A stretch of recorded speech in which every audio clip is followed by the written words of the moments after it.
Hey guys, welcome back to my lecture series. So कैसे हो आप सब? I hope you all are doing well. So आज मैं आपके लिए लेके आई हूँ जम्मू कश्मीर रीऑर्गेनाइजेशन एक्ट का पार्ट सेकंड। और जिस भी लर्नर ने अभी तक पार्ट फर्स्ट नहीं देखा है वो पहले जाके उनको देख ले और उसके बाद इस पार्ट के साथ कंटिन्यू करें। ओके, सो चलिए स्टार्ट करते हैं आज के लेक्चर को। So we will start with the section 53 that deals with the council of ministers. Okay, so जिस तरह से सेंट्रल गवर्नमेंट आप देखते हो ना, उसका क्या होता है, कैबिनेट होता है ना। जो रूलिंग पार्टी होती है उसका क्या होता है, कैबिनेट होता है, जिसमें कुछ ही नंबर ऑफ जो मिनिस्टर्स होते हैं वो क्या करते हैं, उसका पार्ट होते हैं। जैसे होम मिनिस्ट्री हो गई, फाइनेंस मिनिस्ट्री हो गई, डिफेंस मिनिस्ट्री हो गई। ठीक है, तो ये कुछ ही जो मेंबर्स होते हैं, सारे के सारे मेंबर्स कैबिनेट में पार्ट उसका नहीं बनते हैं। ओके, सो इसी तरह से हमारे जो स्टेट लेवल पे, यूटी लेवल पे भी क्या होता है, काउंसिल ऑफ मिनिस्टर्स होता है, अगर वहाँ पे लेजिस्लेटिव असेंबली हो तो। ठीक है, तो रूलिंग पार्टी का क्या होगा, काउंसिल ऑफ मिनिस्टर्स होंगे लाइक द कैबिनेट। और यहाँ पे बताया गया है कि बहुत इंपॉर्टेंट है गाइस, आपके एग्जाम में पूछा जा सकता है कि काउंसिल ऑफ मिनिस्टर की स्ट्रेंथ कितनी रहेगी। ठीक है, सो काउंसिल ऑफ मिनिस्टर्स कितने होने चाहिए, not more than 10% of the total member of the legislative assembly. Okay, legislative assembly के जितने भी मेंबर्स हैं ना, तो उनका 10%। ठीक है, अगर मान लो 100 जो है मेंबर हैं लेजिस्लेटिव असेंबली के, ठीक है, तो उनका 10% क्या हो गया, 10 ही हो गया। ठीक है, तो 10 से ज़्यादा मेंबर जो है वो काउंसिल ऑफ मिनिस्टर्स में नहीं होने चाहिए। ये इस सेक्शन में लिखा हुआ है, इंपॉर्टेंट है, याद रखिएगा कि 10% से ज़्यादा जितने भी टोटल स्ट्रेंथ है लेजिस्लेटिव असेंबली की, टोटल मेंबर हैं, तो उनकी जो काउंसिल ऑफ मिनिस्टर्स की जो स्ट्रेंथ है वो 10% से ज़्यादा नहीं होनी चाहिए। ठीक है, याद रखेंगे इसको। फिर आ जाता है जो भी काउंसिल ऑफ मिनिस्टर है उनका हेड कौन रहेगा, चीफ मिनिस्टर रहेगा। ठीक है, तो और चीफ मिनिस्टर क्या करेगा, एडवाइस करेगा लेफ्टिनेंट गवर्नर को in the exercise of his functions. ठीक है, जो लेफ्टिनेंट गवर्नर जितने भी फंक्शंस करेंगे उनमें एडवाइस करने का काम किसका होगा, सीएम का होगा। ओके, क्लियर हुआ यहाँ तक? कितनी स्ट्रेंथ रहेगी, नॉट मोर देन 10%। 10% से ज़्यादा स्ट्रेंथ नहीं होनी चाहिए काउंसिल ऑफ मिनिस्टर्स की। फिर सेक्शन 54 डील करता है अदर प्रोविजंस के साथ। ठीक है, अपॉइंटमेंट की बात करता है कि जो चीफ मिनिस्टर की अपॉइंटमेंट है वो कौन कराएगा। ठीक है, तो अपॉइंटमेंट उसकी होगी लेफ्टिनेंट गवर्नर के द्वारा, और जो अदर मिनिस्टर हैं वो भी लेफ्टिनेंट गवर्नर ही अपॉइंट करेंगे, मगर with the advice of the chief minister. याद रखिएगा, ये भी पूछा जा सकता है कि उनकी जो अपॉइंटमेंट है वो कौन कराएगा। ओके, ये ना मिनिस्टर्स ओथ लेंगे, वो भी किसके सामने लेंगे, लेफ्टिनेंट गवर्नर के सामने ही लेंगे। ठीक है, सो सेक्शन 56 डील करता है with the duties of the chief minister. ठीक है, तो चीफ मिनिस्टर की ड्यूटी क्या रहेगी, सो चीफ मिनिस्टर की ड्यूटी ये रहेगी कि सारे के सारे जो भी डिसीजन ले रही है काउंसिल ऑफ मिनिस्टर, ठीक है, काउंसिल ऑफ मिनिस्टर जो भी डिसीजन ले रही है related to the administration of the UT, तो वो कम्युनिकेट करने का, वो इन्फॉर्मेशन लेफ्टिनेंट गवर्नर को प्रोवाइड करने का काम किसका रहेगा, चीफ मिनिस्टर का रहेगा। ओके, सो लेजिस्लेटिव काउंसिल पढ़ेंगे। ठीक है, लेजिस्लेटिव काउंसिल जो है अभी नहीं है हमारे यूटी में। ठीक है, जिस तरह से लोकसभा होता है, राज्यसभा होता है ना, तो उस तरह से लेजिस्लेटिव असेंबली होती है, और यहाँ पे लेजिस्लेटिव काउंसिल होता है यूटी में, स्टेट की बात करें। ठीक है, तो अभी लेजिस्लेटिव काउंसिल तो है नहीं हमारे यहाँ पे। ठीक है, तो सेक्शन 57 डील ये बताता है कि abolition of the legislative council of the state of Jammu Kashmir. ठीक है, तो जम्मू कश्मीर का जो लेजिस्लेटिव काउंसिल है वो अबॉलिश्ड हो गया है। ये कौन सी सेक्शन के साथ डील करता है, सेक्शन 57 इंपॉर्टेंट हो जाती है गाइस, याद रखिएगा एज सच की section 57 deals with the abolition of the legislative council of the Jammu Kashmir. मेरे साथ रिपीट कीजिए, सेक्शन 57, बोलिए बोलिए, सुनने से काम नहीं चलेगा। Section 57 deals with the abolition of the legislative council. कौन सी, section 57 deals with the abolition of the legislative council. ठीक है, आई होप आपको थोड़ा बहुत याद हो गया होगा, बाकी आप रिवाइज करेंगे तो आपको याद रहेगा। ठीक है, जो इंपॉर्टेंट सेक्शन है वो साथ साथ में ही लर्न करनी है आपको। ओके, अब यहाँ पे इंपॉर्टेंट आ जाता है, अब पूछा जा सकता है कि कौन सा पार्ट जो है जम्मू कश्मीर रीऑर्गेनाइजेशन एक्ट का जो administration of UT of Ladakh से डील करता है। ठीक है, पार्ट 4 याद रखिएगा। ठीक है, पार्ट 4 डील करता है with the administration of the UT of Ladakh.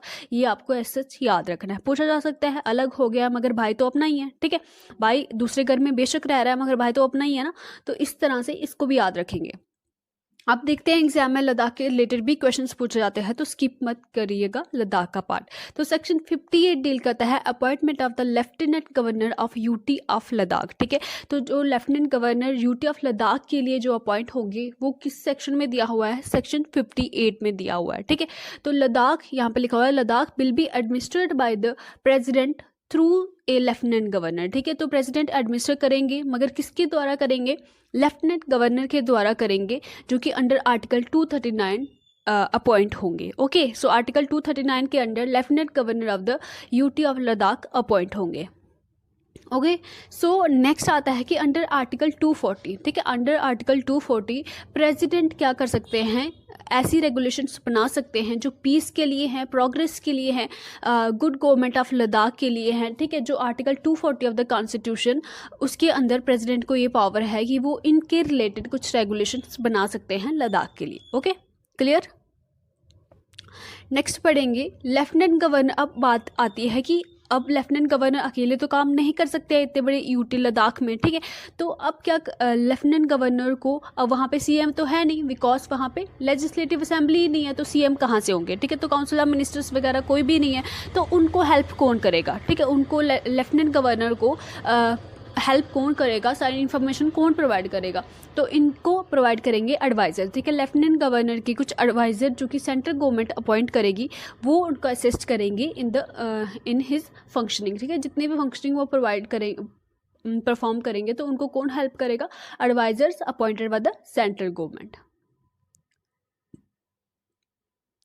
अभी नेक्स्ट बात करते हैं हम पार्ट 5 की, that deals with the delimitation of the constituencies, ठीक है। अब डीलिमिटेशन हमें पढ़ा था, मैंने आपको बोला था कि क्या होता है डीलिमिटेशन, बेसिकली रीड्राइंग द जो बाउंड्रीज होती हैं या एरियाज होता है, दोबारा से उसको रीडिफाइन किया जाता है, ठीक है। तो डीलिमिटेशन क्या है, इसमें कौन कौन से मेंबर्स होते हैं, जो जम्मू कश्मीर में डीलिमिटेशन कमेटी कंस्टिट्यूट हुई थी उसकी रिपोर्ट का क्या रिजल्ट आया, ठीक है। ये सब हम एंड में डिस्कस करेंगे, ठीक है। सारा आपका करंट अफेयर भी मैंने इसमें इंक्लूड किया है, ताकि आपको बार बार कहीं और से ये परेशानी ना उठाना पड़े, ठीक है। तो एंड तक वीडियो को देखिएगा, आपके लिए बहुत कुछ है, बहुत नॉलेजेबल वीडियो है ये आपके लिए, तो देखिएगा एंड तक।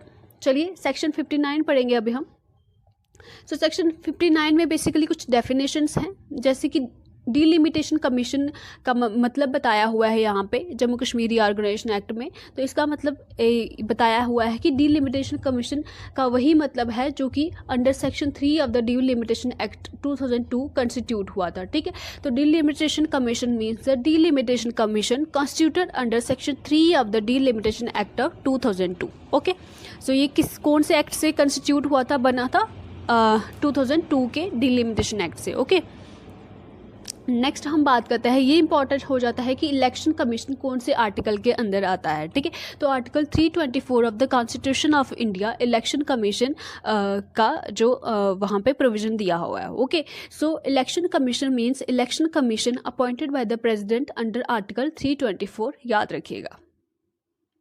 अब पार्लियामेंट्री कॉन्स्टिट्यूएंसीज की डेफिनेशन दी हुई है। Parliamentary constituencies means a constituency provided by law for the purpose of elections to the Lok Sabha from UT of Jammu Kashmir and Ladakh, ठीक है। तो मैंने आपको बताया कि लोकसभा के लिए यूटी ऑफ जम्मू कश्मीर से भी 5 सीट होंगी और लद्दाख के लिए 1 होगी, ठीक है। तो कॉन्स्टिट्यूएंसी बेसिकली होता क्या है, ठीक है। कॉन्स्टिट्यूएंसी अगर सिंपल शब्दों में हम समझे तो ये एक कोई डिस्ट्रिक्ट हो सकती है, कोई एरिया हो सकता है, ठीक है। जो भी एरिया, डिस्ट्रिक्ट हो सकती है, एरिया हो सकता है, जहाँ पे जो लोग हैं ना, वहाँ के जो रेजिडेंट है वो क्या करेंगे, वो वहाँ की एक जो भी लेजिस्लेटर है, जो कोई भी ऑफिसर है, उसकी इलेक्शन के लिए वो क्या करेंगे,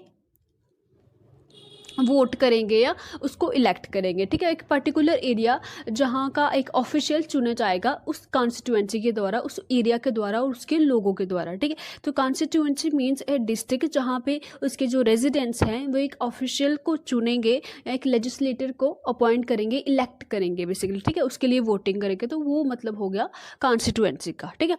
तो पार्लियामेंट्री कॉन्स्टिट्यूएंसी का यहाँ पे क्या मतलब बताया हुआ है कि वो कॉन्स्टिट्यूएंसी जो इलेक्शन कराएगी to the Lok Sabha from the UT of Jammu Kashmir and Ladakh, ठीक है। इतना कुछ है नहीं इसमें इंपॉर्टेंट, आप थोड़ा सा याद रखिए, मैं वहाँ पे बताया हुआ था तो मैंने सोचा बता देती हूँ आपके लिए, ठीक है।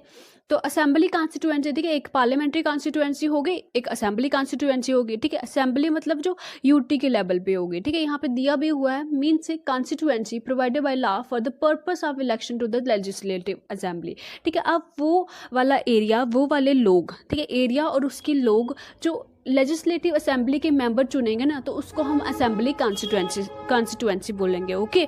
सो इतना ही डिफरेंस है पार्लियामेंट्री कॉन्स्टिट्यूएंसी में और असेंबली कॉन्स्टिट्यूएंसी में, ठीक है। तो यहाँ पे मेंबर जो हैं वो लोकसभा के लिए चुने जाएंगे और यहाँ पे मेंबर जो है वो legislative assembly of the UT के लिए चुने जाएंगे, यही फ़र्क है इन दोनों में।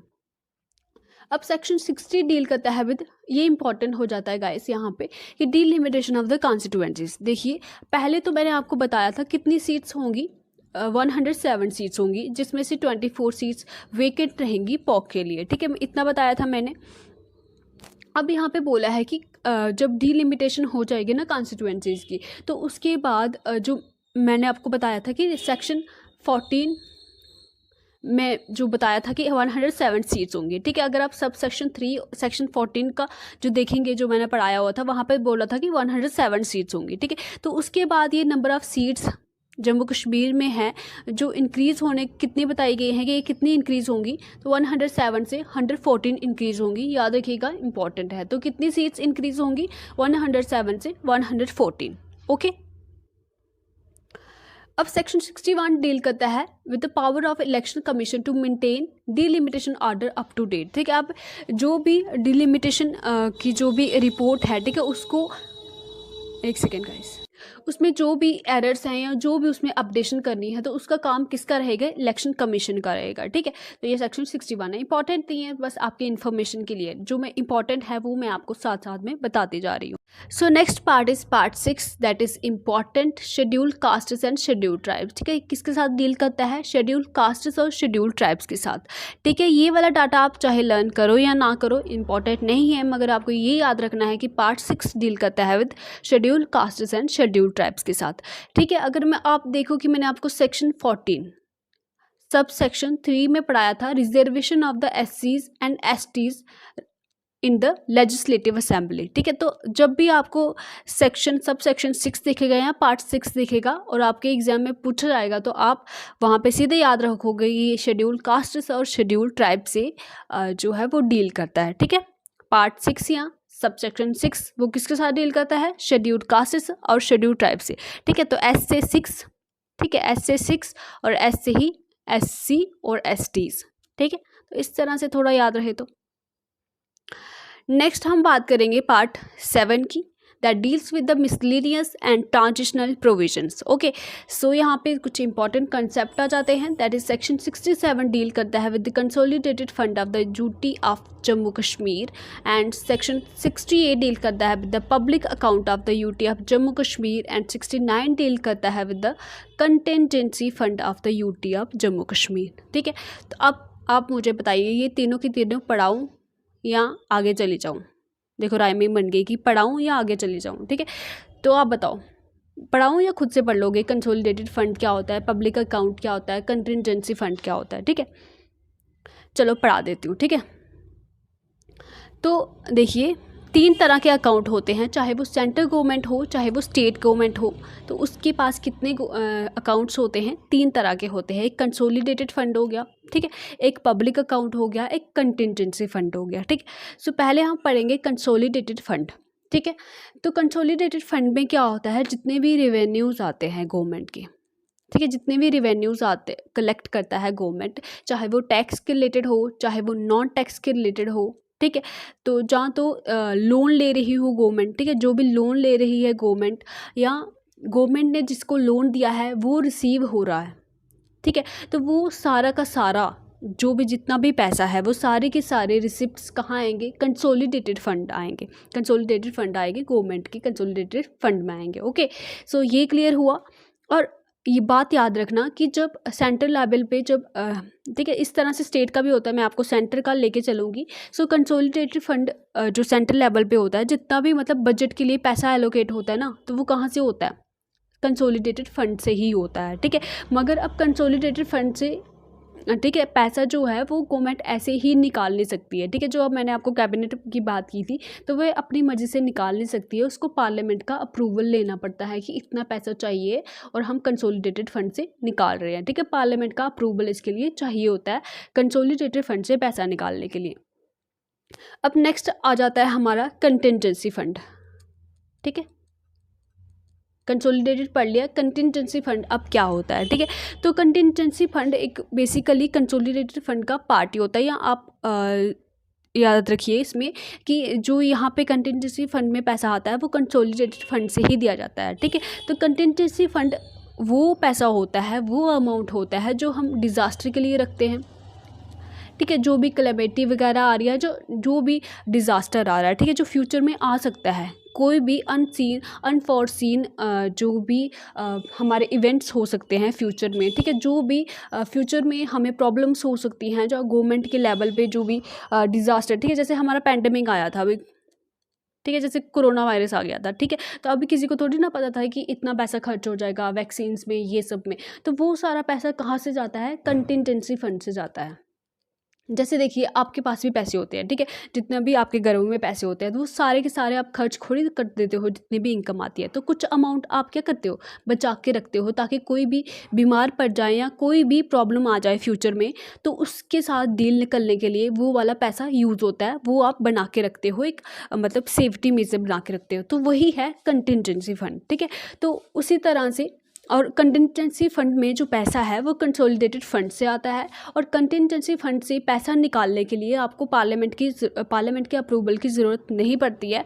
मगर जब आप अगर आपका कंटिजेंसी फंड खाली हो गया है, ठीक, कंटिजेंसी फंड खाली हो गया, तो उसमें जब रीफिलिंग होगी कंसोलिडेटेड फंड से, तो उसके लिए आपको पार्लियामेंट का अप्रूवल चाहिए कि अगर आपने कंटिजेंसी फंड का पैसा खर्च किया है तो कौन सी आपदा आ पड़ी थी। ठीक है, अपनी मर्जी से नहीं आप स्पेंड कर सकते हो। ओके, सो अब नेक्स्ट आ जाता है हमारा पब्लिक अकाउंट। ठीक है, पब्लिक अकाउंट क्या हो गया कि लोगों का पैसा जो गवर्नमेंट के पास है, ठीक है, चाहे वो स्टेट गवर्नमेंट हो या सेंट्रल गवर्नमेंट हो, ठीक है, चाहे वो यूटी गवर्नमेंट हो। ठीक है, तो इतना समझ के चलेंगे, एग्जांपल के तौर पे समझा रही हूँ कि पब्लिक अकाउंट हो गया कि जो लोगों का पैसा गवर्नमेंट के पास सेव्ड है। ठीक है, जैसे नेशनल सेविंग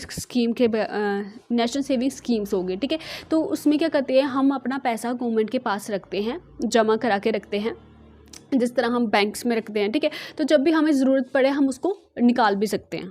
ठीक है, तो उसके लिए जब गवर्नमेंट हमें दोबारा से पे करेगी ना, तो उसको पार्लियामेंट की अप्रूवल नहीं चाहिए हमें दोबारा से पैसा देने के लिए। ठीक है, तो पब्लिक अकाउंट में हम जैसे देखिए सुकन्या समृद्धि योजना होगी। ठीक है, सुकन्या समृद्धि योजना, तो उसमें जो अमाउंट हम डिपॉजिट करते हैं या वेरियस स्कीम्स के जरिए जो भी हम इंश्योरेंस वगैरह लेते हैं, ठीक है, तो जो पैसा हम यहाँ पे सबमिट करते हैं वो हमारा पैसा होता है गवर्नमेंट के पास। तो बेसिकली पब्लिक अकाउंट इसके साथ डील करता है। ठीक है, आई होप आपको ये तीनों कॉन्सेप्ट क्लियर हुए होंगे।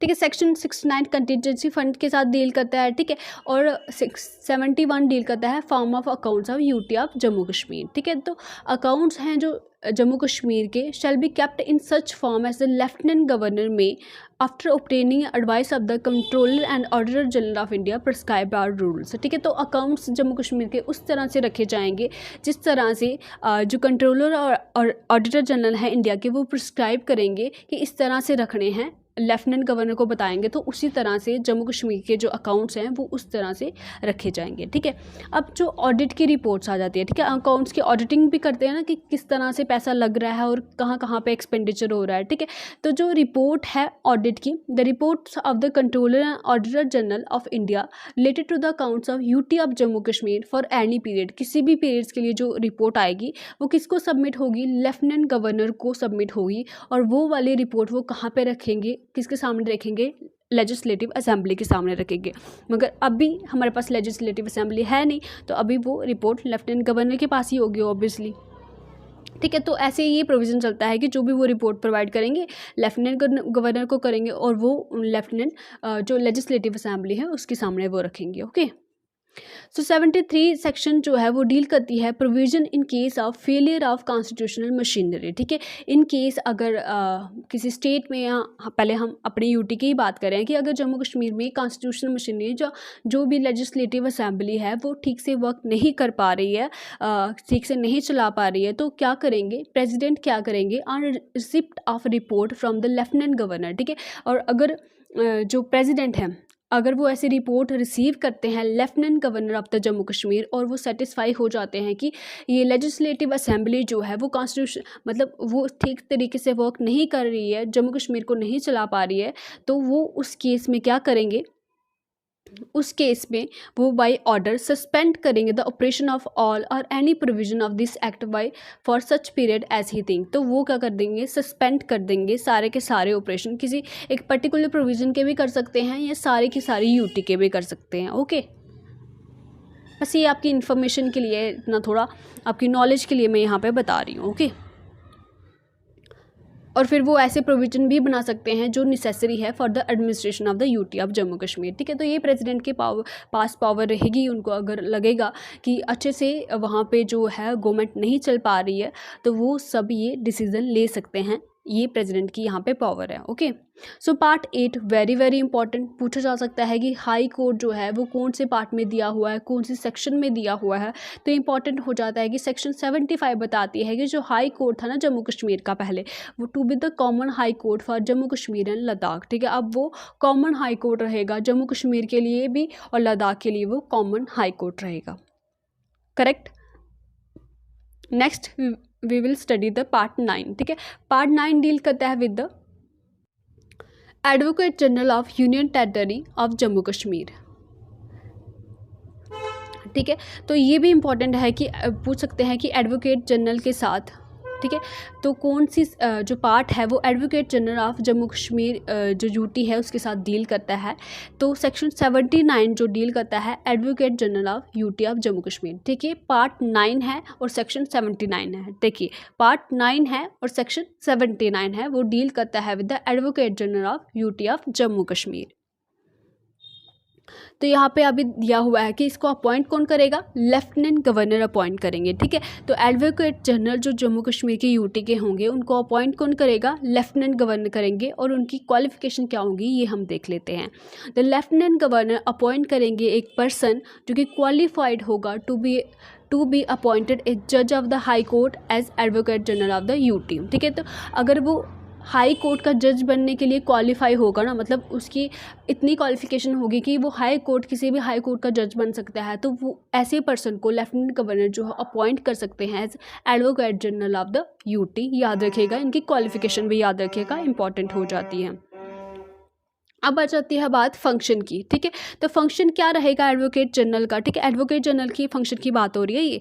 तो इनका फंक्शन रहेगा कि एडवाइस करेगा to the government of Jammu Kashmir upon legal matters, जो भी जितने भी लीगल मैटर्स है, कानूनी मैटर्स है, and to perform such other duty जो भी ठीक है, एक तो पहला फंक्शन हो गया कि लीगल मैटर्स के ऊपर जम्मू कश्मीर की जो गवर्नमेंट है उनको एडवाइस करना और वो सारी ड्यूटीज़ परफॉर्म करना जो उनको government of the UT of Jammu Kashmir देगी। ठीक है, तो ये काम रहेगा इनका, ये फंक्शन रहेगा। फिर एडवोकेट जनरल का ये राइट है कि the right of audience in all courts in the UT of Jammu Kashmir. ठीक है, जितने भी कोर्ट्स हैं जम्मू कश्मीर की यूटी में, वहाँ पे एज ए ऑडियंस वो वहाँ पे बैठ सकते हैं, ये उनका राइट है। ठीक है, तो एडवोकेट जनरल होल्ड कर सकते हैं office during the pleasure of the lieutenant governor. ठीक है, जब तक लेफ्टिनेंट गवर्नर चाहें या उनकी ड्यूटी से खुश हों तो तब तक वो अपना ऑफिस होल्ड करके रख सकते हैं। ठीक है, तो रिमूव भी कर सकते हैं उनको लेफ्टिनेंट गवर्नर ही। अब आती है बात पार्ट 10 की, that deals with the authorisation of expenditure and distribution of the revenues. ठीक है, इसमें याद रखिएगा सेक्शन 80 to 83 है, यहाँ पे इतना इंपॉर्टेंट कुछ है नहीं, मगर ये पार्ट 10 ये याद रखिएगा किसके साथ डील करता है, with the authorisation of expenditure and distribution of revenues के साथ। ओके, सो पार्ट 11 की बात करते हैं। पार्ट 11 डील करता है with the apportionment of assets and liabilities. ठीक है, जितने भी एसेट्स और लाइबिलिटीज़, देखिए अभी हमारा जो जम्मू कश्मीर स्टेट है, ठीक है, पहले तो स्टेट था तो क्या था इसमें, जम्मू कश्मीर और लद्दाख दोनों ही एक ही जगह पे थे। ठीक है, अब जम्मू कश्मीर का क्या हो गया, बाइफर्केशन हो गया लद्दाख में और जम्मू कश्मीर में, तो अब क्या होगा, उसके कुछ एसेट्स होंगे, कुछ लाइबिलिटीज़ होंगी, तो वो भी तो उनमें डिवाइड होनी चाहिए ना इक्वल तरीके से। तो बेसिकली ये पार्ट उसके साथ डील करता है। अब जो डिवीजन था एसेट्स और लाइबिलिटीज का between UT Jammu Kashmir and Ladakh, ठीक है, इसके लिए एक कमेटी बनाने का प्रोविजन भी था। ठीक है, और कमेटी इसके लिए बनाई भी गई। देखिए, जो भी करंट अफेयर्स के रिलेटेड, जो भी इस एक्ट के रिलेटेड जितना भी करंट अफेयर का डाटा था, ठीक है, तो मेरे को जितना मिला वो मैंने सारा ऐड किया है, ताकि आपको कहीं से भी और ढूंढना ना पड़े, ठीक है। तो आप अच्छे से बैठ के रिवाइज कीजिए और MCQs लगाइए और आपके सारे क्वेश्चंस बन जाएंगे, ओके। तो यहाँ पे एक कमेटी जो कंस्टिट्यूट हुई, ठीक है, तो उस कमेटी के कितने मेंबर थे? 3 मेंबर थे, ठीक है। ये 3 मेंबर थे उसके, दैट इज़ संजय मित्रा, अरुण गोयल, गिरिराज प्रसाद गुप्ता, ठीक है। कौन कौन थे मेरे साथ रिपीट कीजिए? संजय मित्रा, अरुण गोयल, गिरिराज प्रसाद गुप्ता। तो किस तरह से याद रखेंगे इस कमेटी को? देखिए साग, देखिए एक एक लेटर हम उठा देंगे इसका, अगर SAG, ठीक है।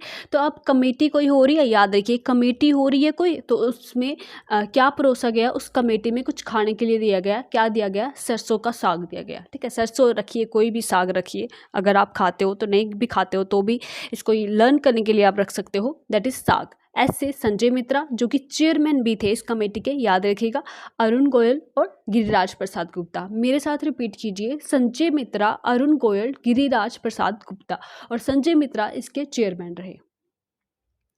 नेक्स्ट हम चलते हैं अपने नेक्स्ट पार्ट की तरफ, दैट इज पार्ट 12, ठीक है। तो इसमें कुछ प्रोविजन है रिलेटेड सर्टेन कॉर्पोरेशंस और दूसरे मैटर्स के रिलेटेड, ठीक है। तो पढ़ लेना अगर आपकी इन्फॉर्मेशन के लिए कुछ है, मगर इतना इंपॉर्टेंट इसमें कुछ है नहीं, ठीक है। पार्ट 13 में हम चलते हैं प्रोविजन एज टू सर्विसेज, ठीक है। ये इंपॉर्टेंट हो जाता है यहाँ से, ठीक है। तो ये न्यूज़ में भी रहा था, सेक्शन 88, ठीक है। सेक्शन 88 डील करता है with the provisions related to the all India services, देखिए ऑल इंडिया सर्विसेज के रिलेटेड जितने भी प्रोविजन हैं वो सेक्शन 88 में दिए हुए हैं। इसमें ये इंपॉर्टेंट बन जाता है, ये अमेंडमेंट हुई थी, ठीक है। अगर आपको याद हो, सेक्शन 88 की अमेंडमेंट हुई थी, ठीक है। प्रेसिडेंट ने बाय ऑर्डिनेंस एक बिल पास किया था जिसमें Indian administrative service, that is IAS, IPS और IFOS, that is Indian forest services के जितने भी ऑफिसर हैं उनको किसके साथ मर्ज किया गया था? अगमुट कैडर के साथ, ठीक है। अगमुट कैडर क्या है? That is Arunachal Pradesh, Goa, Mizoram, UT cadre के साथ इसको मर्ज किया गया। आई थिंक मैंने यहाँ पर लिखा भी हुआ है, हाँ, ठीक है। तो अगमुट क्या है? अरुणाचल प्रदेश, गोवा, मिजोरम और UT कैडर के साथ जो जितने भी जम्मू कश्मीर के IAS और IPS और इंडियन फॉरेस्ट सर्विसेज के जो भी ऑफिसर हैं उनको मर्ज किया गया। सिंपल शब्दों में रखिए याद कि देखिए क्या होता है कि स्टेट का, हर एक स्टेट का क्या होता है, अपना एक कैडर होता है, और उसके जो भी IAS IPS ऑफिसर्स होते हैं वो उस अपनी स्टेट में वर्क करते हैं, ठीक है। मगर अब जम्मू कश्मीर के जो जितने भी IAS IPS ऑफिसर हैं उनको अगमुट कैडर के साथ मर्ज किया गया है। ये सेंटर का एक कैडर है फॉर UTs के लिए, मगर इनमें UTs के साथ साथ 3 स्टेट्स भी हैं, दैट इज़ अरुणाचल प्रदेश, गोवा और मिजोरम, ठीक है। सारी UTs आती हैं इस कैडर में, ठीक है। और सारे उनके साथ साथ 3 स्टेट्स आती हैं, दैट इज़ अरुणाचल प्रदेश, गोवा और मिजोरम, ठीक है। तो इसके साथ मर्ज किया गया है। अब क्या होगा कि जितने भी जम्मू कश्मीर के ये ऑफिशियल्स हैं, अब ये इन स्टेट्स में और बाकी UTs में अपॉइंट हो सकते हैं, वहाँ पे सर्विस प्रोवाइड कर सकते हैं, और वाइस वर्सा जितने भी इन स्टेट्स के और इन UTs के जितने भी IAS IPS IFS ऑफिसर्स हैं, ठीक है, इंडियन फॉरेस्ट सर्विसेज के ऑफिसर्स हैं, वो जम्मू कश्मीर में आके सर्व कर सकते हैं। तो एक तरह से फुली इंटीग्रेट हो गया जम्मू कश्मीर विद इंडिया के साथ, मतलब पूरे सेंटर के साथ जम्मू कश्मीर क्या हो गया, पूरी इंडिया के साथ क्या हो गया, पूरी तरह से एक मतलब इंटीग्रिटी हो गई, पूरी इन्वॉल्वमेंट हो गई, ठीक है। तो अब अगर हम बात करें, ठीक है, तो प्रेसिडेंट ऑर्डिनेंस कब प्रोवाइड करता है, जारी करता है, तो तब करता है जब जो पार्लियामेंट है वो सेशन में नहीं होती है, तब वो लॉ नहीं बना सकती होती है, ठीक है। तो प्रेसिडेंट की ये पावर है अंडर आर्टिकल 1, 2, 3, याद रखिएगा आपकी इन्फॉर्मेशन के लिए, ठीक है। याद नहीं भी रखोगे तो कोई बात नहीं है, मगर अगर आप किसी और भी एग्ज़ाम की प्रिपरेशन कर रहे हो हायर स्टडीज़ के लिए, तो आपको याद होना चाहिए कि प्रेसिडेंट की जो ऑर्डिनेंस मेकिंग पावर है वो कौन से आर्टिकल में दी हुई है इंडियन कॉन्स्टिट्यूशन के, दैट इज़ आर्टिकल 1, 2, 3, ओके। तो सेक्शन 93 डील करता है with state public service commission, ठीक है। तो अब जो स्टेट पब्लिक सर्विस कमीशन हुआ करता था जम्मू कश्मीर का, वो अब कौन सा क्या बन जाएगा? Public service commission for the UT of the Jammu Kashmir. और जो UT ऑफ लद्दाख है उसके लिए कौन सा कमीशन रहेगा? That is the union public service commission रहेगा, ओके, क्योंकि ये डायरेक्टली सेंटर के द्वारा जो है एडमिनिस्ट्रेट होगी। अब हम शेड्यूल्स देख लेते हैं, कितने शेड्यूल्स हैं हमारे पास। हमने पढ़ा था 5 शेड्यूल्स हैं, ओहो ये तो दिख रहा नहीं, ठीक है, 5 शेड्यूल्स हैं। ठीक है, वन बाय वन हम देखेंगे जो भी इंपॉर्टेंट डाटा होगा उसके रिलेटेड। ठीक है, फर्स्ट शेड्यूल में दिया हुआ है, याद रखिएगा, बस हेडिंग इसमें बहुत इंपॉर्टेंट हो जाती है कि फर्स्ट शेड्यूल किसके साथ डील करता है। ठीक है, तो duty of Jammu Kashmir members of council of state. ठीक है, काउंसिल ऑफ स्टेट्स के साथ कौन सा जो शेड्यूल है वो डील करता है, फर्स्ट शेड्यूल डील करता है। ओके, काउंसिल ऑफ स्टेट मतलब राज्यसभा में, राज्यसभा की जो भी रिप्रेजेंटेशन है, जो भी प्रोविज़न है वो कहाँ पे है, शेड्यूल फर्स्ट में है। देखिए, अब यहाँ पे 4 MP बताए थे मैंने आपको, राज्यसभा में कितने MP होंगे हमारे, 4 MP होंगे। ठीक है, तो ये तो पहले के ही अपॉइंट थे। ठीक है, जब जम्मू कश्मीर एक स्टेट था तो तब से ही ये 4 MP थे, जिनका टेन्योर हम यहाँ पे देख सकते हैं। मैंने इसका टर्म भी लिखा हुआ है कहाँ से कहाँ तक है। ओके, तो अब तो ये सारे ही रिटायर्ड हो गए हैं और अभी ये वेकेंट चल रही है शायद से सीट। अगर किसी को पता हो इसके बारे में तो कमेंट सेक्शन में लिखिएगा, मुझे तो ऐसा कुछ मिला नहीं इसमें। तो पहले हैं फयाज मीर मोहम्मद। ठीक है, इनका टेन्योर कहाँ से कहाँ तक था, 2015 से 2021 तक था। ठीक है, तो लावे श्री नज़ीर अहमद। ठीक है, पढ़ने में कोई गलती होगी तो पहले से ही सॉरी बोल देती हूँ। ठीक है, तो 2015 से 2021 तक इनका भी टेन्योर सेम था। ठीक है, फिर आती है मनहाज श्री शमशेर सिंह, तो इनका टेन्योर भी 2015 से 2021 था। और आगे आते हैं गुलाम नबी आज़ाद, इनको कौन नहीं जानता, इनको सब जानते हैं। तो इनका भी टेन्योर यहाँ 2021 में जो है वो ख़त्म हो गया था। ठीक है, तो ये डील करता है, शेड्यूल 1 डील करता है with the council of states के साथ। ओके, जो सेकंड शेड्यूल है वो डील करता है विद पार्लियामेंट्री कॉन्स्टिट्यूएंसीज के साथ। याद रखिएगा, हेडिंग आपको याद रखनी ही है कि सेकंड शेड्यूल किसके साथ डील करता है, विद द पार्लियामेंट्री कॉन्स्टिट्यूएंसीज के साथ। ठीक है, अब पार्लियामेंट्री कॉन्स्टिट्यूएंसीज कितनी है जम्मू कश्मीर में। ठीक है, 5 मैंने आपको बताई थी, तो दैट इज़ बारामूला, श्रीनगर, अनंतनाग, उधमपुर, जम्मू। ठीक है, तो ये 5 कुछ कॉन्स्टिट्यूएंसी, और उधमपुर में कौन कौन सा एरिया आ जाएगा और जम्मू में कौन सा एरिया आ जाएगा, ये भी यहाँ पे डिफाइन किया हुआ है। ओके, अब यूटी ऑफ लद्दाख की जो पार्लियामेंट्री कॉन्स्टिट्यूएंसी है वो लद्दाख है, लद्दाख डिस्ट्रिक्ट की। ओके, सो एक ही सीट होगी इसमें। मैंने आपको बताया था कि लोकसभा में कितने 5 सीट्स होंगी जम्मू कश्मीर की, और 1 सीट होगी जो लोकसभा में रिप्रेजेंटेशन जाएगी जम्मू कश्मीर से और लद्दाख से, तो वो 1 होगी लद्दाख की। अब थर्ड शेड्यूल जो है वो डील करता है विद असेंबली कॉन्स्टिट्यूएंसीज, और फोर्थ शेड्यूल डील करता है with the form of oaths और अफर्मेशन ऑफ द मेंबर। जितने भी ऑफिशियल्स हैं जम्मू कश्मीर यूटी में, तो वो किसके साथ, फोर्थ शेड्यूल डील करता है with the oaths and affirmation के साथ। ओके, द फिफ्थ शेड्यूल किसके साथ डील करता है, ये बताता है हमें कि कितने सेंट्रल लॉज हैं वो जम्मू कश्मीर यूटी में एप्लीकेबल हैं या यूटी ऑफ लद्दाख में एप्लीकेबल हैं। ठीक है, तो इस एक्ट ने क्या किया है, इस एक्ट ने जो 103 क्लॉजेज हैं इसकी, उसने एक्सटेंड किए हैं 106 central laws. Very very important, आपको याद रखना है ऐसे अच्छी डाटा कि 103 क्लॉजेज ने एक्सटेंड किए हैं 106 सेंट्रल लॉज और 7 स्टेट लॉज। कितने किए हैं, 106 सेंट्रल लॉज और 7 state laws. Very very important, याद रखेंगे आप।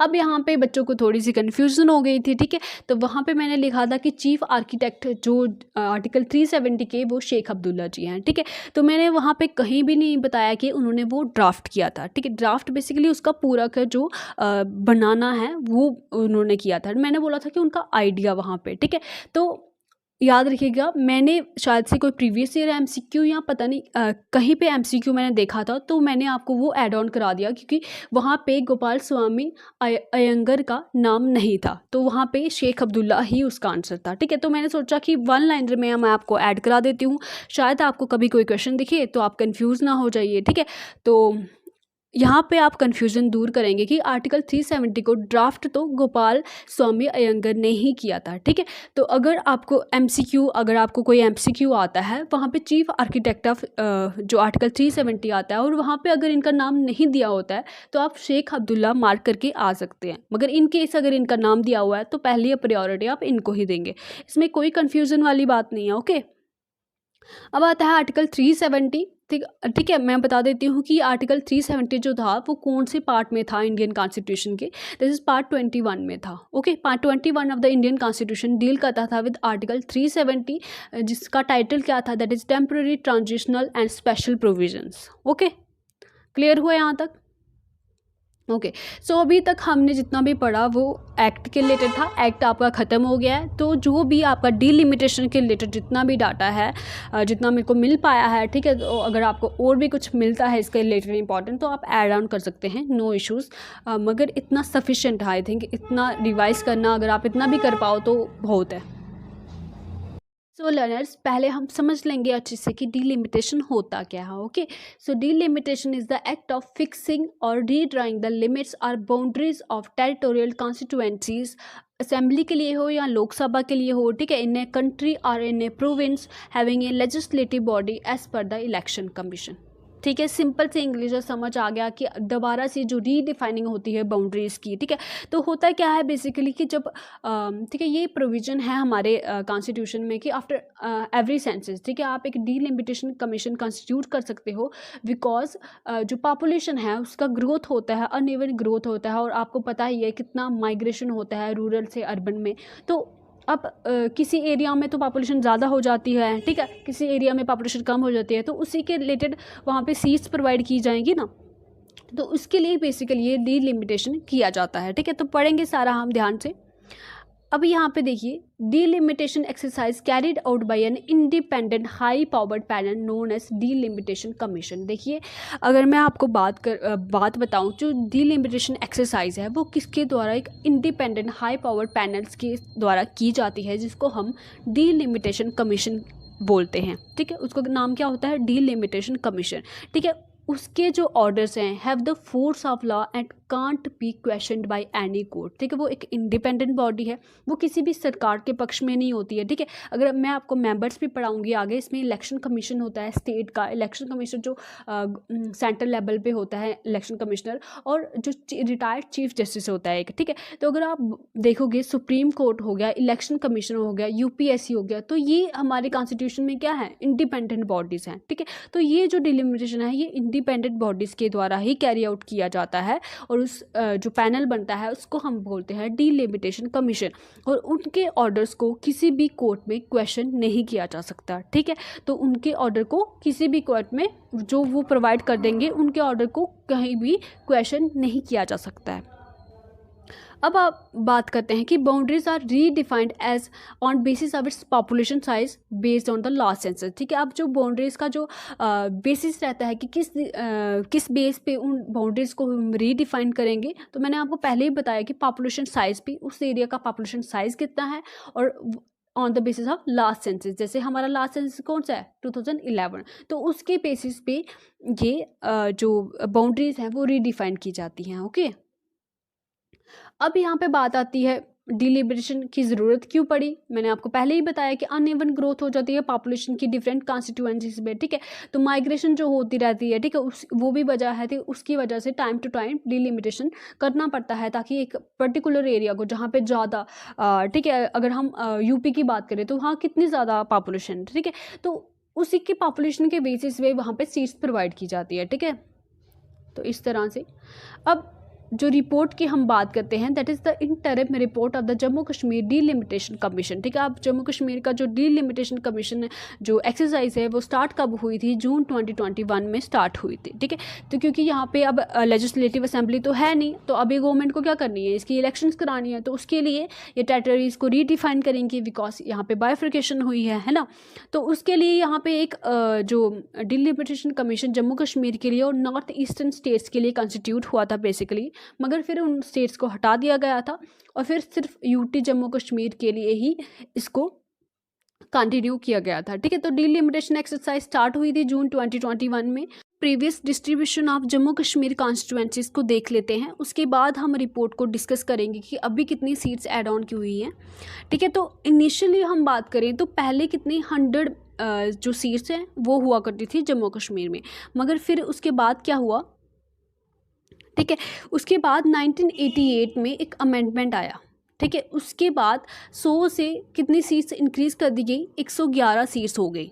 ठीक है, 100 से 111 सीट्स कर दी गई, उसमें से उन 111 में से 24 सीट्स किसकी थी, पॉक के लिए थी। ठीक है, पॉक के लिए रिजर्व थी। ठीक है, अगर हम 111 में से 24 निकालें तो कितने बचते हैं हमारे पास, 87 सीट्स। ठीक है। तो यही यहाँ पे बताया हुआ है कि जो 87 सीट्स है ना, उसमें 37 जम्मू की थी पहले, 46 कश्मीर की थी और 4 लद्दाख की थी। ठीक है, याद रखिए इसमें 4 लद्दाख की भी अभी इंक्लूड है। ठीक है, तो 24 सीट जो वैकेंट थी पोक की, वो हम साइड पे रखते हैं। फिर बात आती है कि जो मेजर रिकमेंडेशन आई है अभी जम्मू कश्मीर डिलिमिटेशन कमीशन की, वो क्या है। तो इसने ऐड की है 7 असेंबली कॉन्स्टिट्यूएंसीज को जम्मू कश्मीर में, और इसकी स्ट्रेंथ हो गई है 87 to 90। ठीक है, तो मैम 87 में जब हम प्लस करेंगे 7 तो इसकी स्ट्रेंथ 90 कैसे हुई है, तो 94 हुआ। ठीक है, तो इसकी स्ट्रेंथ 90 इसलिए हुई बिकॉज ये जम्मू कश्मीर की बात हो रही है, यहाँ से हमने 4 सीट जो लद्दाख की हैं वो निकाल दी हैं। ठीक है, तो अभी हमारे पास टोटल स्ट्रेंथ कितनी होगी, 90 होगी, जिसमें से जम्मू कश्मीर की 43। ठीक है, जम्मू कश्मीर में याद रखिएगा 6 सीट्स ऐड ऑन हुई हैं, 7 में से 6 जो सीट्स हैं वो जम्मू कश्मीर को मिली हैं, और एक जो असेंबली कॉन्स्टिट्यूएंसी है वो कश्मीर में ऐड ऑन हुई है, और टोटल मिला के ये टोटल कितनी हो गई, 90 हो गई। ठीक है, 43 + 47 अब हम करेंगे तो कितना आएगा, ये 90 आएगा। ओके, अब याद रखिएगा यहाँ पे कि जो SC हैं, ठीक है, जो SC हैं हिंदू जो शेड्यूल कास्ट्स हैं सांबा, कठुआ, जम्मू और उधमपुर बेल्ट के, उनके लिए 7 सीट्स रिजर्व है। याद रखिएगा कितनी सीट्स रिजर्व है, 7 सीट्स रिजर्व है। और जो ST हैं हमारे शेड्यूल ट्राइब्स हैं, एक सेकेंड, जो हमारे शेड्यूल ट्राइब्स हैं, ठीक है, हमारे ट्राइब्स कौन कौन से हैं, ये गुज्जर्स और बकरवाल्स, जो रजौरी और पुंछ बेल्ट में मिलते हैं हमें, और इनके लिए 9 सीट रिजर्व हैं। ठीक है, ST के लिए 9 सीट्स हैं और SC के लिए 7 सीट्स हैं, इंपॉर्टेंट हो जाता है, याद रखिएगा। और 2 सीट्स हमारी रहेंगी कश्मीरी माइग्रेंट्स के लिए, उनमें से भी एक क्या होनी चाहिए, फीमेल होनी चाहिए। ठीक है, अभी हम composition of the delimitation commission पढ़ लेते हैं। मैंने आपको पहले ही बताया कि इसके जो मेंबर्स होते हैं वो एक इंडिपेंडेंट एक पैनल होता है। ठीक है, उसमें कौन होता है, रिटायर्ड सुप्रीम कोर्ट का जज होता है कोई, चीफ इलेक्शन कमिश्नर होता है इंडिया का, स्टेट इलेक्शन कमिश्नर होता है उस पर्टिकुलर यूटी का या जो भी स्टेट है, और जो डिलिमिटेशन कमीशन है इसको अपॉइंट कौन करता है, प्रेसिडेंट अपॉइंट करता है। और ये किसके साथ वर्क करती है works in collaboration with the election commission of India के साथ ये मिलके काम करती है। अब हम बात कर देते हैं composition of delimitation commission Jammu Kashmir के रिलेटेड। ठीक है, जो JNK में जो डिलिमिटेशन कमीशन बना था उसके मेंबर्स कौन कौन थे, ये इंपॉर्टेंट हो जाता है, ये आपके एग्जाम का क्वेश्चन बन सकता है। ठीक है, तो रिटायर्ड सुप्रीम कोर्ट की जो जज हैं रंजना प्रकाश देसाई, ये इसकी हेड भी थी और ये इसकी चेयरमैन थी बेसिकली, और इनका नाम था रंजना प्रकाश देसाई। ठीक है, और चीफ इलेक्शन कमिश्नर जो इंडिया के हैं हमारे श्री सुशील चंद्रा, और स्टेट इलेक्शन कमिश्नर जो जम्मू कश्मीर के हैं दैट इज़ KK शर्मा, इनके मेंबर थे। ठीक है, यहाँ पे आप तीनों की देख सकते हो, यहाँ पे पिक्चर लगाई हुई है मैंने। ठीक है, तो ये तो रंजना देसाई है, ये समझ आता है। ठीक है, इन दोनों में से KK शर्मा कौन है और सुशील चंद्रा कौन है, ये आप मुझे कमेंट सेक्शन में बताएंगे। ठीक है, बताएंगे आप मुझे कमेंट सेक्शन में। सो गाइस, आज का लेक्चर हो गया ख़त्म और आपका जम्मू कश्मीर रीऑर्गेनाइजेशन एक्ट भी हो गया है ख़त्म। ठीक है, सो आई होप मैं आपको समझा पाई होंगी। ठीक है, तो अगर आपको इसमें से कुछ भी समझ आया है तो अपने दोस्तों के साथ ज़रूर शेयर कीजिएगा। ओके, सो क्योंकि ये कंप्लीट मटेरियल है सच, और दूसरों को भी हेल्प हो जाए इससे बेहतर और क्या हो सकता है। ठीक है, तो आप शेयर करना बिल्कुल ना भूलें। और उसके साथ मैं आपके साथ एक मोटिवेशन कोट डिस्कस करना चाहूँगी। अगर किसी को ये वीडियो ये कोटेशन नहीं देखना है तो वो स्किप करके जा सकता है, वीडियो ख़त्म हो चुकी है। ठीक है, और अगर किसी को सुनना है तो वो कंटिन्यू कर सकता है। ठीक है, तो यहाँ पे एक स्वीट सा कोट दिया हुआ है, that is be an encourager, the world has plenty of critics already. ठीक है, तो देखिए दुनिया में आप भी अपने आसपास देखते होंगे कि जब भी आप कोई काम स्टार्ट करते हो या कुछ करना चाहते हो तो आपको क्रिटिसिज्म करने वाले बहुत मिलेंगे। ठीक है, तो और कुछ कोई करे ना करे मगर हमें क्रिटिसिज्म करना बहुत अच्छे से आता है। हम किसी के एफर्ट्स को नहीं देखते हैं, किसी के काइंडनेस को नहीं देखते हैं, किसी ने जो अच्छा काम किया होता है उसको हम निगलेक्ट कर लेते हैं। मगर जो ये क्रिटिक्स होते हैं वो ऑलरेडी हमेशा यही देखते रहते हैं कि कैसे उस इंसान से छोटी सी गलती हो जाए और वो उसको पॉइंट आउट करें। ठीक है, वो पूरे की पूरे जो उसकी जो एफर्ट होते हैं, जो भी वो काम करता है उसको वो निगलेक्ट करते हैं और सिर्फ वो गलतियां पॉइंट आउट करके आते हैं जो उनको लगता है कि इनको क्रिटिसाइज़ किया जा सकता है। ठीक है, तो आपको ऐसा नहीं बनना है गाइस। ठीक है, तो दुनिया में ऐसे लोग भरे पड़े हैं मगर आपको उस भीड़ का पार्ट नहीं बनना है, आपको उन लोगों का पार्ट बनना है जो लोगों की हेल्प करते हैं, जो काइंड होते हैं और दूसरों के लिए सेल्फलेसली सर्विस करते हैं, ठीक है। तो दुनिया में अगर आए हो तो एक अच्छे तरीके से अपना नाम बना के जाओ, ठीक है। तो ये सब तो सब करते हैं, ठीक है, और कुछ ना आए मगर क्रिटिसिज्म करने के लिए भरे पड़े होते लोग, ठीक है। तो आपको इन सब से ऊपर उठना है। अगर आपका ऐसा माइंडसेट है तो हमेशा ऐसे लोगों को अपने साथ सराउंड कीजिए जिनका पॉजिटिव माइंडसेट है और जो एक बेहतर दिशा में आगे बढ़ रहे हैं, ठीक है। अगर आप क्रिटिक्स ऐसे लोगों के पास रहोगे जो हमेशा क्रिटिसाइज़ ही करते रहते हैं दूसरों को, किसी की भी तारीफ़ नहीं करते हैं, या मतलब तारीफ़ इन द सेंस कि उसको एनकरेज नहीं करते, ठीक है। दुनिया में हम क्या कर सकते हैं किसी के लिए? एक तो हम अच्छे से बोल सकते हैं, एक तो अगर कोई काम कर रहा है तो उसको हम प्रोत्साहित कर सकते हैं, ठीक है। तो मगर पीछे नहीं खींचना है किसी को, ठीक है। This is a very bad thing, ठीक है। पीछे मत खींचना किसी की। मैं आपको बताऊं कि मोस्ट ऑफ द पीपल, ठीक है, मुझे कोई क्रिटिसिज्म से फ़र्क नहीं पड़ता है, ठीक है। मैं उसको पॉजिटिवली लेती हूँ और मैं देखती हूँ कि किस तरह से कोई मुझे क्रिटिसाइज़ कर रहा है, उसको मैं किस तरह से अपने आप में बेहतरी ला सकूँ, ठीक है। मुझे किसी से कोई प्रॉब्लम नहीं है, मगर बहुत से लोग गाइस ऐसे होते हैं, मैंने देखे हैं अपनी लाइफ में, कि वो क्रिटिसिज्म संभाल नहीं पाते हैं गाइस। वो इतने टूट जाते हैं कि वो संभाल ही नहीं पाते हैं, ठीक है। तो सारे जो लोग होते हैं वो एक तरह से सब के सब लोग जो है वो मेंटली स्ट्रॉन्ग नहीं होते हैं। तो किसी को भी कुछ बोलने से पहले 100 बार सोच लीजिएगा कि आपके वर्ड्स किसी एक बंदे को डिस्ट्रॉय भी कर सकते हैं, उसके पैशन को, उसके वर्क को, उसकी जो एम्बिशन है उसको डिस्ट्रॉय भी कर सकते हैं, ठीक है। तो अगर आप कुछ नहीं कर सकते तो कुछ मत बोलिए, मगर किसी को क्रिटिसाइज़ मत कीजिए, ओके। बाकी जो करते हैं वो तो करते ही रहेंगे, ठीक है।